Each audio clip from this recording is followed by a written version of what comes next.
The winter wind cut through Chicago's streets like broken glass. Natalie Winters pressed herself deeper into the doorway of a closed bookstore, her thin jacket offering little protection against the bitter cold. She clutched a portfolio bag to her chest, the only remnant of her former life that she refused to abandon. Inside were architectural sketches, blueprints of buildings that would never be constructed, dreams rendered in pencil and ink that had become nothing more than memories. 5 years ago, her name had appeared on the covers of design magazines.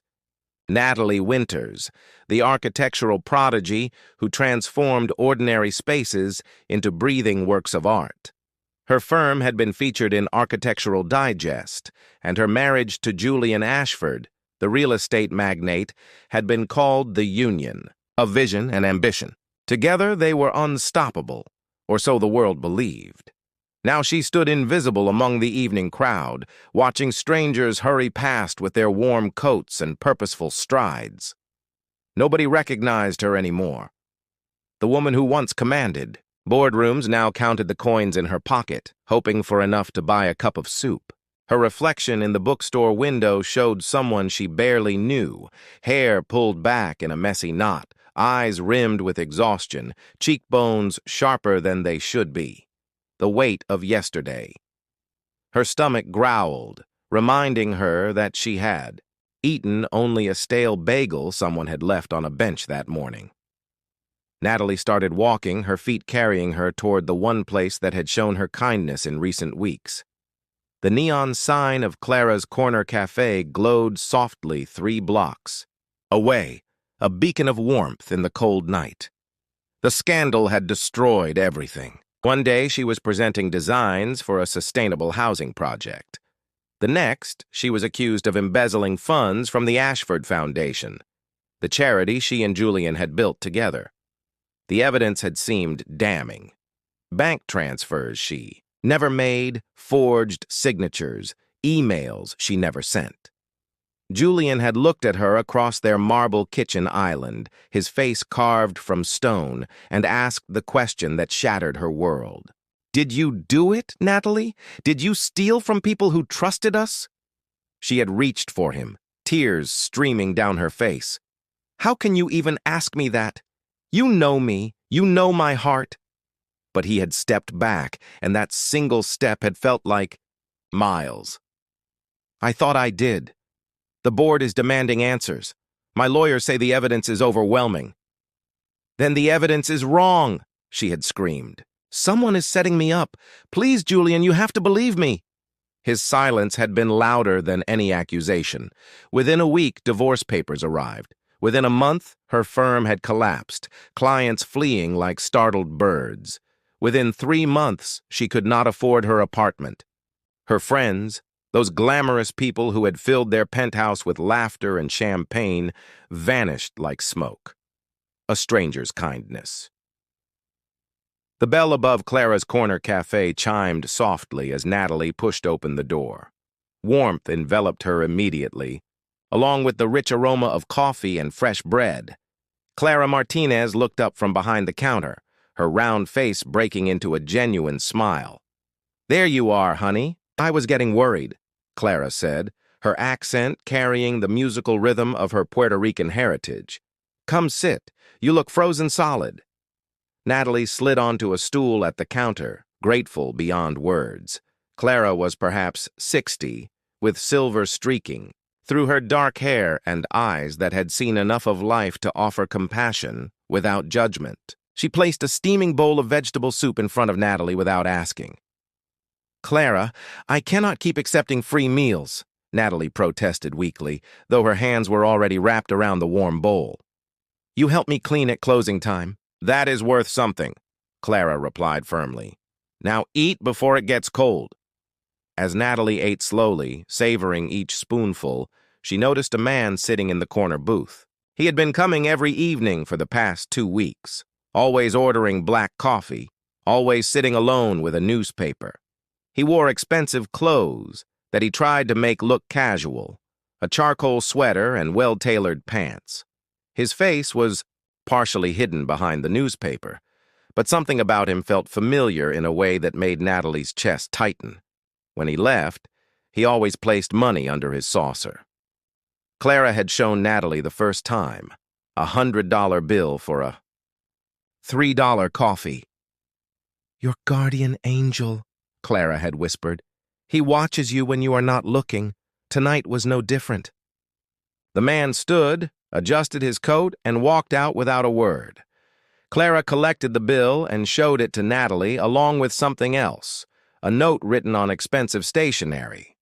"Some falls are not endings. They are foundations." Natalie stared at the words, her heart beginning to race. The handwriting was achingly familiar, precise and confident. She looked up sharply, rushing to the window, but the street outside was empty except for the glow of streetlights reflecting off wet pavement. Echoes of the past. That night, Natalie lay on the narrow cot at the women's shelter, staring at the ceiling. The note was folded in her pocket, and she kept touching it as if it might disappear. Could it be him?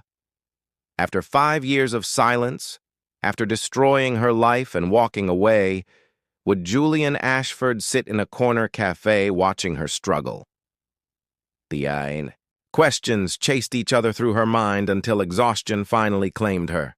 She dreamed of their wedding day, of Julian's hand warm in hers as they stood on a cliff overlooking Lake Michigan, promising forever. She dreamed of the penthouse apartment they had designed together, floor-to-ceiling windows that made the city feel like it belonged to them. She dreamed of his voice whispering against her hair, "You make me believe in beautiful things." But dreams dissolved in morning light, and reality returned with its familiar weight. Crossroads at dawn. The next morning, Natalie returned to the cafe early to help Clara prepare for the day. As she wiped down tables, she found another envelope tucked beneath the napkin holder at the corner booth. Her name was written across the front in that same precise handwriting. Inside was a business card for Ashford Development Corporation and a handwritten message. "There is a project that needs your vision. No charity, just work. If you are willing, come to the address below at 10 this morning. You built yourself once. You can build yourself again." Natalie's hands trembled as she read the words 3 times. Anger flared hot in her chest. How dare he? How dare he appear now, after letting her fall so far, offering work as if that could erase what he had done? But beneath the anger, something else stirred. A tiny spark of the woman she used to be, the architect who had never backed down from a challenge. Clara appeared beside her, reading over her shoulder. "Sometimes," Clara said softly, "we have to walk back through the fire to find what we left behind. Not for them, but for ourselves." Natalie looked at the address, a high-rise in the downtown district, the building she and Julian had once planned together, the crown jewel of his empire. She closed her eyes, feeling the weight of the decision pressing down on her. At 9:45, she stood outside the gleaming glass tower, her reflection staring back at her from its surface. The portfolio bag was heavy in her hand, filled with designs she had worked on in libraries and shelters, creations born from pain and persistence. She took a deep breath, squared her shoulders, and walked through the revolving doors. Whatever waited inside, she would face it. Not as Julian Ashford's ex-wife, not as the woman who had fallen from grace, but as Natalie Winters, architect, survivor, and someone who refused to disappear. The lobby of Ashford Development Corporation gleamed with polished marble and steel, a cathedral of modern ambition. Natalie's footsteps echoed across the vast space, each sound a reminder of how small she felt in this world she once belonged to. The receptionist, a young woman with perfect makeup and a practiced smile, looked up from her computer screen. "Good morning. How may I help you?" Her tone was professional but distant, the kind reserved for people who might be lost or confused. "I have an appointment," Natalie said, her voice steadier than she felt. "Natalie Winters. The receptionist's fingers flew across her keyboard, then paused. Her eyes widened slightly with recognition, though she tried to hide it. Of course, Miss Winters. Please take the private elevator to the 42nd floor. Someone will meet you there. The elevator doors closed with a soft whisper, sealing Natalie into a glass cage that climbed skyward. Through the transparent walls, Chicago spread out below her, the city she had once helped shape now looking like a miniature model. Her reflection stared back at her from the polished steel panels. She had done her best with limited resources, her hair pulled into a neat bun, her only good blouse pressed carefully, her worn coat left at the shelter. Still, she looked like someone playing dress-up in a life that no longer fit. The elevator slowed, and her stomach tightened with each passing floor. 39, 40, 41. What would she say to him? What words existed for this moment? Face to face with the past. The doors opened onto a reception area that took her breath away, floor-to-ceiling windows wrapped around the space, offering a panoramic view of Lake Michigan stretching toward the horizon. The furniture was minimalist but elegant, every piece chosen with intention. And there, standing with his back to her, looking out at the water, was Julian Ashford. He turned slowly, as if he had been waiting for this exact moment. 5 years had changed him. His dark hair now held threads of silver at the temples, and lines had deepened around his eyes, lines that spoke of sleepless nights and heavy burdens. But he was still devastatingly handsome, still carried that presence that made rooms feel smaller. "Natalie," he said, and her name in his voice was like a key turning in a lock she thought she had sealed forever. She stood frozen in the elevator, doorway gripping her portfolio so tightly her knuckles turned white. "Julian." For a long moment, neither of them moved. The air between them crackled with 5 years of silence, accusations, and unanswered questions. Then Julian gestured toward a conference table near the windows. "Thank you for coming. Please, sit." "I did not come here for pleasantries," Natalie said, finding her voice. "Your note mentioned a project. If this is some kind of pity offer, I would rather leave now."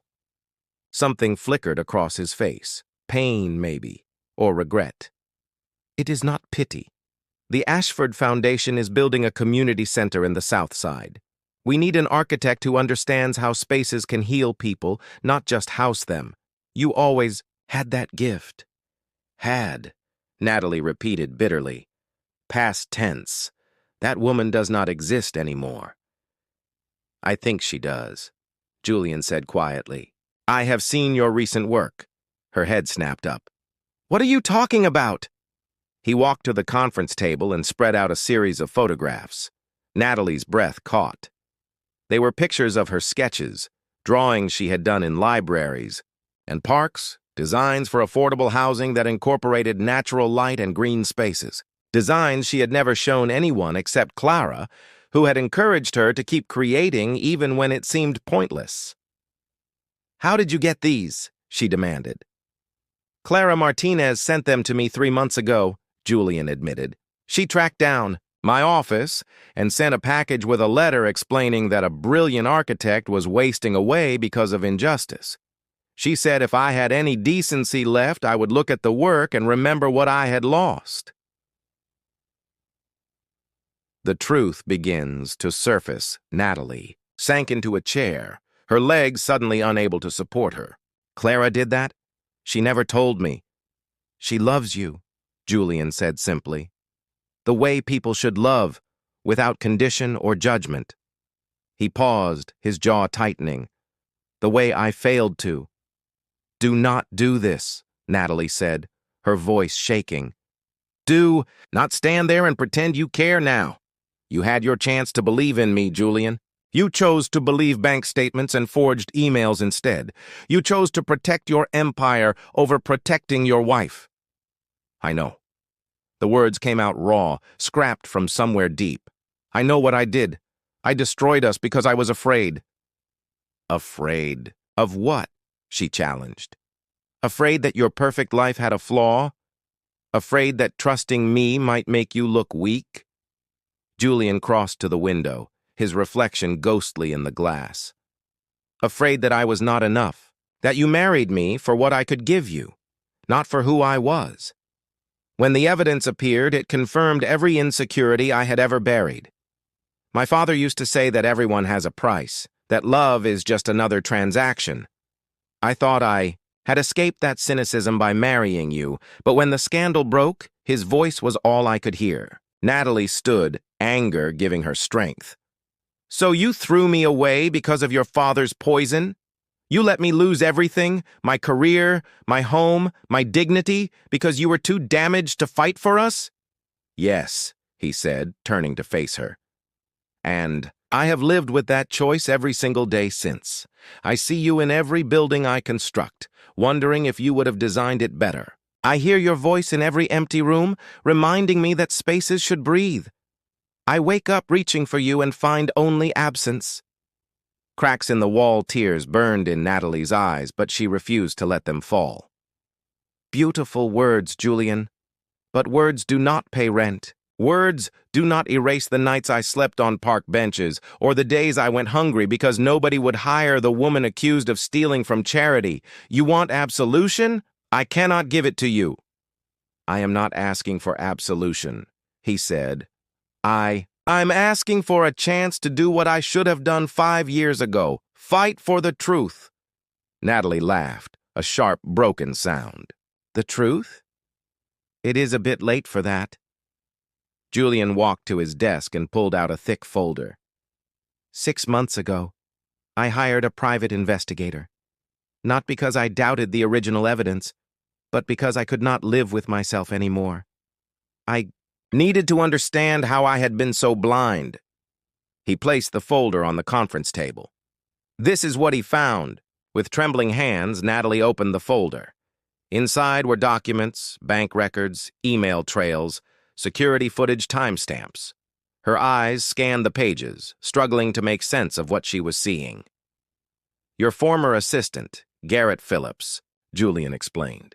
He was drowning in gambling debts.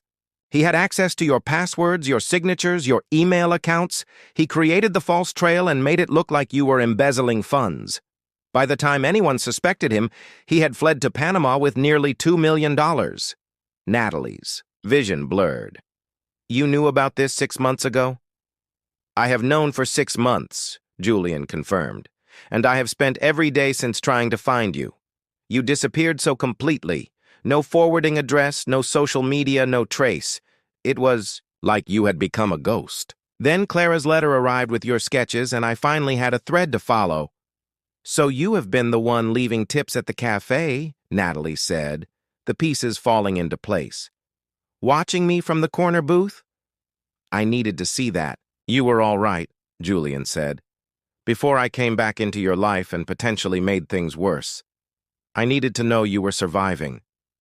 Surviving, Natalie repeated, the word tasting bitter. Is that what you think I have been doing? Surviving is not living, Julian. It is existing in the margins while the world moves on without you. Julian moved closer, stopping just beyond arm's reach. I have spent 6 months building a case to clear your name publicly. Every major news outlet that ran the scandal will run a retraction. Your architectural license has been reinstated. The Ashford Foundation is prepared to offer a formal apology and financial compensation for the damage to your career and reputation. Natalie stared at him, trying to process what he was saying. Why are you telling me this now? Why not lead with that information? Because I needed you to understand something first, Julian said. This community center project is real. It is not charity or pity. I genuinely need the best architect I know, and that person is you. I wanted you to consider the work on its own merit before you knew about the vindication coming. I did not want you to think I was buying your forgiveness with justice you deserved all along. She turned away, emotions warring inside her. Relief that her name would be cleared, rage that it had taken so long, confusion about what Julian's return meant. I need time to think.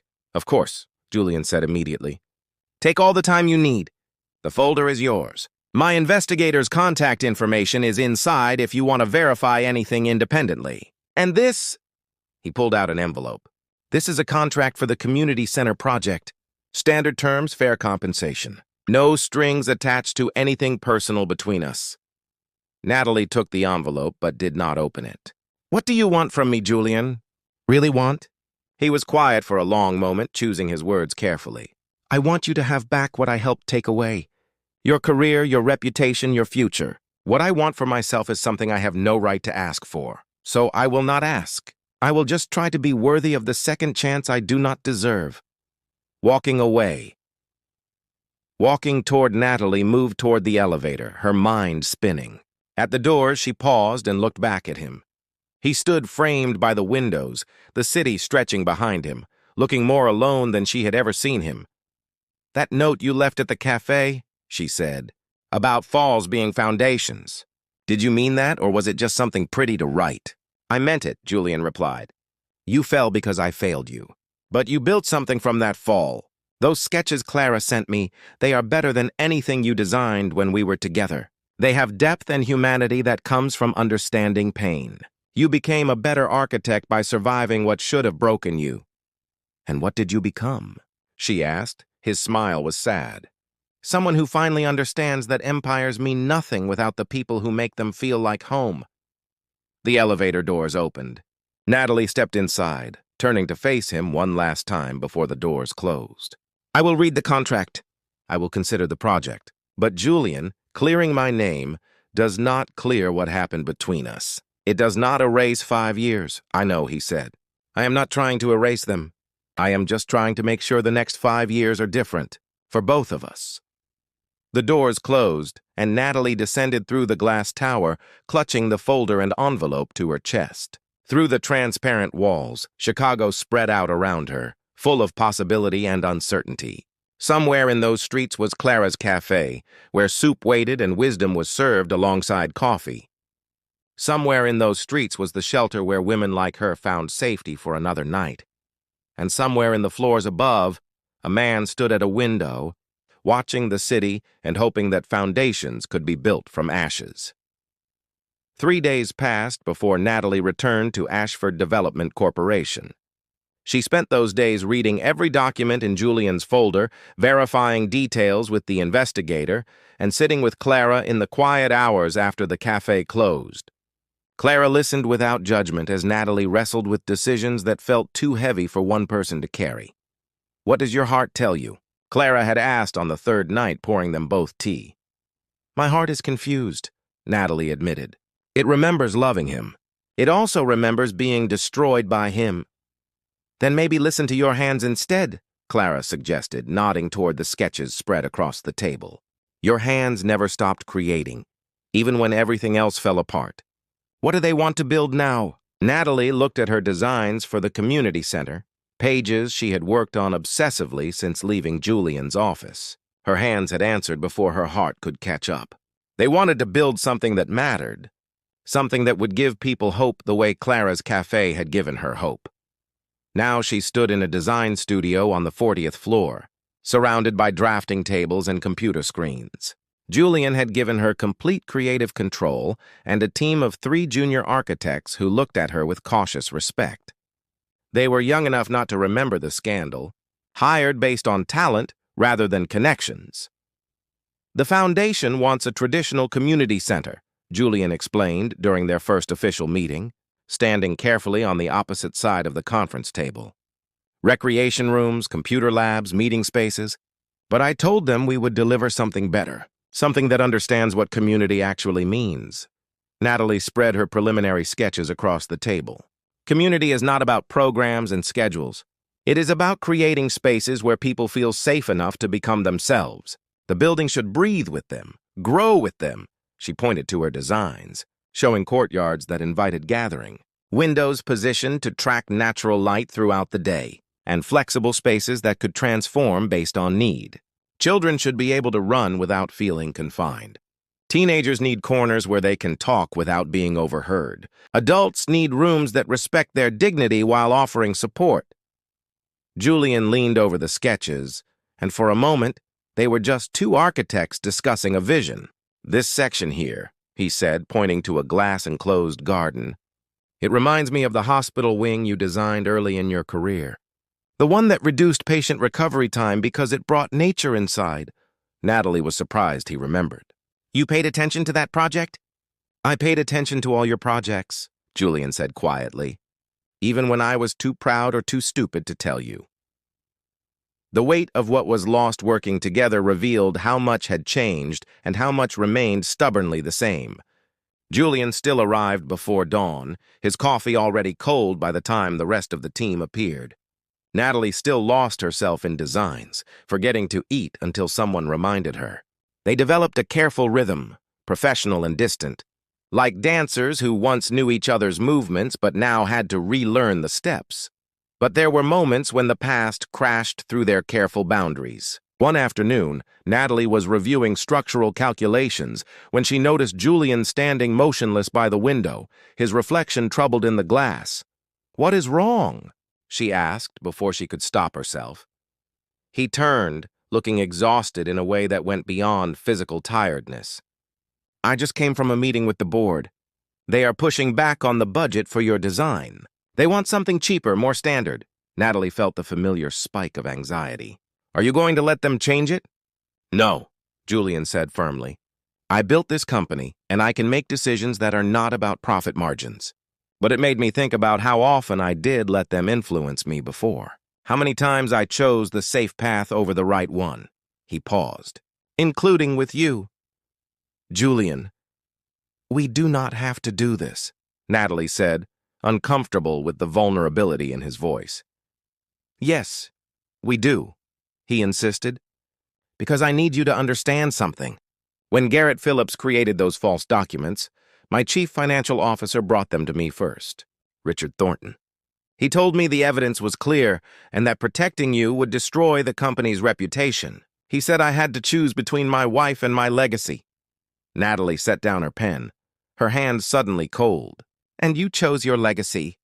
"I chose fear," Julian corrected. Richard presented everything in a way that made me doubt my own judgment.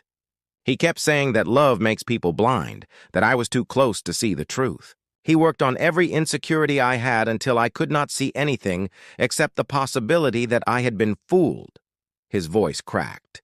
"I failed you in the most fundamental way a husband can fail. I did not protect you. I did not believe you. I did not fight." "Why are you telling me this now?" Natalie asked. "Because Richard Thornton is still on my board," Julian said. "And yesterday I asked for his resignation, not just because of what he did to us, but because I finally understand that keeping people around who make you doubt your own heart is poison. I am trying to cut out that poison, even if it is 5 years too late." The revelation that changes everything. 2 weeks into the project, Natalie received a phone call that shattered their fragile peace. The investigator Julian had hired requested an urgent meeting. They gathered in Julian's office, the city lights twinkling below as darkness fell. The investigator, a weathered man named Thomas Green, spread new documents across Julian's desk. "I have been digging deeper into Garrett Phillips's activities, and I found something that changes everything. Phillips did not act alone." Natalie felt Julian tense beside her. "What do you mean?" "Richard Thornton," Thomas said, tapping a bank statement. "He received payments from Phillips totaling $300,000 over 6 months, starting 2 months before the scandal broke. Thornton helped Phillips access Mrs. Winters' accounts and coached him on exactly how to make the embezzlement look authentic." The room spun. Natalie gripped the edge of the desk. "Why? What did Thornton gain?" Thomas pulled out more documents. After the divorce, Thornton convinced Mr. Ashford to restructure the company. In that restructuring, Thornton's shares and salary tripled. He manufactured a crisis that removed Mrs. Winters from the picture and positioned himself as the trusted advisor who helped navigate the scandal. Julian had gone pale. His jaw clenched so tightly Natalie could see the muscle jumping. "He destroyed our marriage for stock options and a salary increase?" "He destroyed your marriage because he saw an opportunity," Thomas corrected. Mrs. Winters was encouraging Mr. Ashford to pursue more philanthropic projects, which Thornton viewed as financially irresponsible. With her gone, he had more influence over company direction. Natalie stood abruptly, moving to the window because she needed space to breathe. Behind her, she heard Julian's voice, low and dangerous. "Where is Thornton now?" "In his office on the 38th floor," Thomas replied. "I have already contacted the authorities. They will be here within the hour to arrest him for fraud and conspiracy." Confronting the architect of ruin, Julian stood, his face a mask of controlled fury. "I want to talk to him first." "Julian, do not!" Natalie said, turning from the window. "Let the police handle it." "He needs to hear this from me," Julian said. "He needs to understand what he took." Before Natalie could argue further, Julian strode from the office. She hurried after him, her heart pounding. They rode the elevator down 2 floors in tense silence, emerging into a hallway lined with executive offices. Julian walked straight to the largest one and threw open the door without knocking. Richard Thornton looked up from his computer, irritation crossing his face before he masked it with professional courtesy. He was a thin man in his 50s, with silver hair and calculating eyes. "Julian, I was not expecting you." "Is something wrong?" "Everything is wrong," Julian said, his voice deadly calm.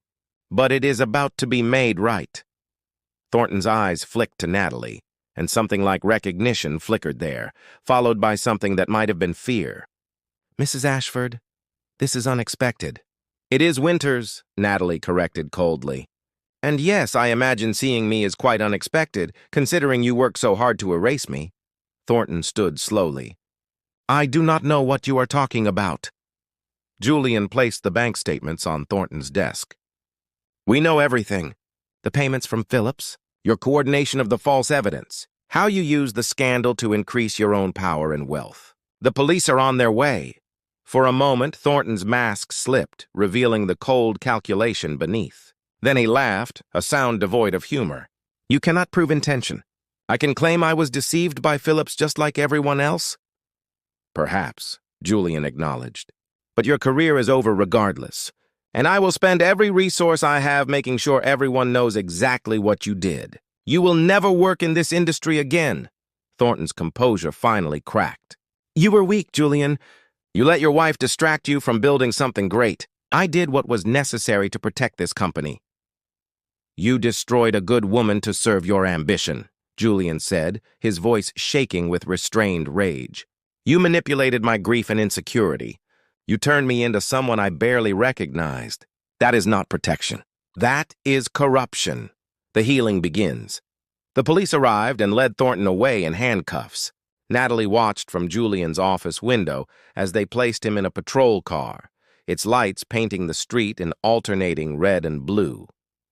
She felt strangely empty, as if the anger she had carried for 5 years had suddenly evaporated, leaving only exhaustion. Julian stood beside her, close but not touching. "I am sorry is inadequate for what I let him do to us."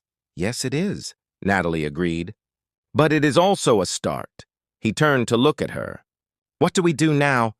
Natalie considered the question carefully. "We finish the community center. We create something beautiful from all this ugliness. And then we see who we are now, not who we were 5 years ago. Can you forgive me?" Julian asked, his voice barely above a whisper. "I do not know yet," Natalie answered honestly. "Forgiveness is not a switch I can flip. It is a bridge I have to build piece by piece. But I am willing to start building if you are." Julian nodded, understanding in his eyes. "Then I will wait as long as it takes. And I will try to be worthy of that bridge." Over the following months, they worked on the community center with renewed purpose. Natalie poured her pain and hope into every line of the design, creating spaces that honored the humanity of everyone who would walk through its doors. Julian fought for every detail, ensuring the vision remained pure despite budget pressures and practical constraints. Clara came to visit the construction site, walking through the emerging structure with tears in her eyes. "You turned your suffering into sanctuary," she told Natalie. "This is what it looks like when pain transforms into purpose." The day the community center opened, hundreds of people from the neighborhood gathered for the celebration. Children ran through the courtyards Natalie had designed, their laughter echoing off walls built to amplify joy. Parents explored the flexible spaces that could serve as classrooms, support groups, or quiet refugees depending on need. Teenagers discovered corners where they could talk and dream without judgment. Julian found Natalie standing in the central garden, watching sunlight filter through the glass ceiling she had fought so hard to include. "You did it," he said. "You built something that will matter for generations." "We did it," Natalie corrected. "I designed it, but you made it possible." He stepped closer, and this time she did not move away. "Where do we go from here, Natalie?" She looked at him, really looked, and saw not the man who had failed her, but the man who was learning to be better. "We start again. Not where we left off, but where we are now. Two people who survived the worst and came out the other side still capable of creating something beautiful." "Can I take you to dinner?" Julian asked. "Just dinner. No expectations beyond conversation, and maybe getting to know each other again." Natalie smiled, the first genuine smile she had given him in 5 years. "Yes, but we are going to Clara's Cafe." "And you are paying for everyone's meal." He laughed, the sound lighter than she remembered. "Deal." As they walked out of the community center together, the sun was setting over Chicago, painting the sky in shades of gold and pink. Somewhere behind them, in a building designed with love and rebuilt with redemption, children played in spaces that understood their worth. And somewhere ahead of them, a future waited that was unwritten but no longer impossible.